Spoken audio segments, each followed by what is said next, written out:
बिस्मिल्लाहिर्रहमानिर्रहीम। अस्सलाम वालेकुम वरहमतुल्लाहि वबरकातुहू।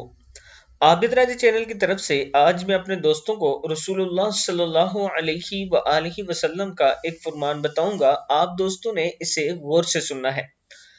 हजरत अली रजी अल्लाह तआला अन्हु फरमाते हैं कि रसूलुल्लाह सल्लल्लाहु अलैहि वआलिहि वसल्लम ने इरशाद फरमाया, जब मेरी उम्मत में 15 खसलतें पैदा हो जाएं तो इस पर मुसीबतें नाजिल होना शुरू हो जाएंगी।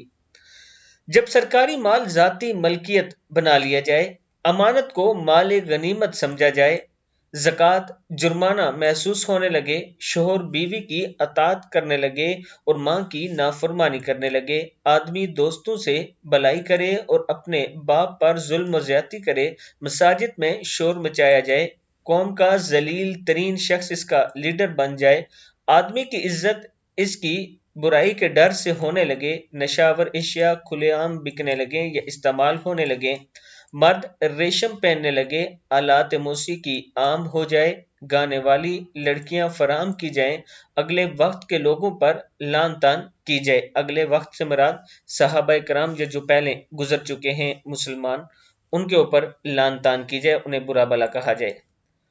इरशाद हुआ, जब ऐसा हो तो लोगों को चाहिए कि वो हर वक्त अजाब इलाही का इंतजार करे, ख्वाह वो अजाब सुरख आंधी की शक्ल में आए या जलजले की सूरत में आए या असहाब सबकत की तरह सूरतें मस होने की शक्ल में आए, यानी शक्लें तब्दील करने की सूरत में आए। अल्लाह ताला हम सब को ऐसे अजाब से महफूज रखे और अल्लाह ताला से हमेशा तौबा इस्तगफार करते रहा करें। मेरे जितने लोग जितने चाहने वाले हैं, मैं तकरीबन हर वीडियो में ये कहता हूं कि इस्तगफार की तस्बीह आप जरूर किया करें, इससे हमारी दुनिया और आखिरत बनेगी।